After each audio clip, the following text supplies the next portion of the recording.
আসসালামু আলাইকুম। সবাই কেমন আছেন? আশা করি আল্লাহর রহমতে সবাই সুস্থ আছেন। সবাই ভালো থাকুন, সুস্থ থাকুন এই দোয়া করি।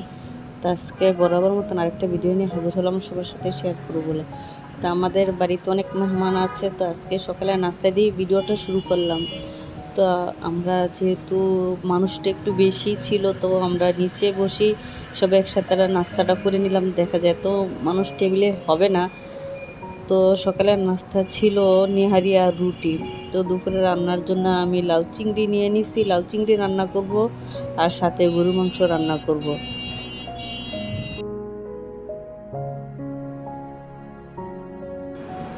তো আমি লাউ চিংড়িটা এখন বসিয়ে দেবো, তো মশলাটা কষিয়ে এখন লাউটা দিয়ে দেব।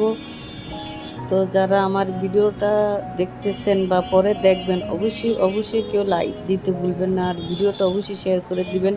আর যদি ইউটিউব চ্যানেল থেকে দেখে থাকেন, অবশ্যই আমার চ্যানেলটি সাবস্ক্রাইব করে আমার পরিবারের একজন সদস্য হয়ে আমার পাশে থেকে যাবেন। আর যদি কেউ ফেসবুক থেকে দেখে থাকেন, অবশ্যই আমার পেজটি ফলো দিয়ে রাখবেন।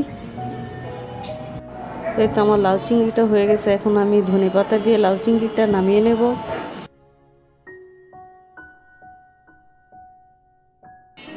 তো আমি গরু মাংসটা হাতে মাখিয়ে বসিয়ে দেবো। তো আমি আজকে মাটির হাঁড়িতে গরু মাংসটা রান্না করব। তো আমি এভাবেই গরু মাংসটা বেশিরভাগ রান্না করি হাতে মাখিয়ে। তো মাটির হাঁড়িতে রান্না করলে, হাতে মাখিয়ে রান্না করলে বেশি একটু ভালো লাগে। তো কে কোথা থেকে আমার ভিডিওটা দেখতেছেন, অবশ্যই অবশ্যই কমেন্ট করে জানিয়ে দিবেন। আর অবশ্যই আমার ভিডিও যদি ভালো লেগে থাকে, কেউ লাইক দিতে ভুলবেন না।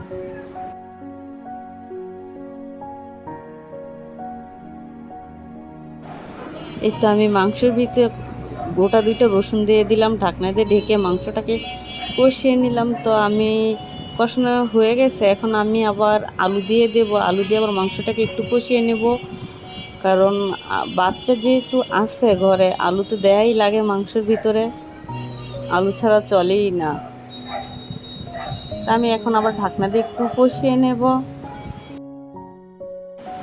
আমি ঝোলের জন্য গরম পানি দিয়ে দিলাম। আজকের মতন আমার রান্নাটা শেষ হয়ে গেল। আমার কোন রান্নাটা সবচেয়ে বেশি আপনাদের ভালো লেগেছে অবশ্যই কমেন্টের মাধ্যমে জানিয়ে দেবেন। সবাই ভালো থাকবেন, সুস্থ থাকবেন। আল্লাহ হাফেজ।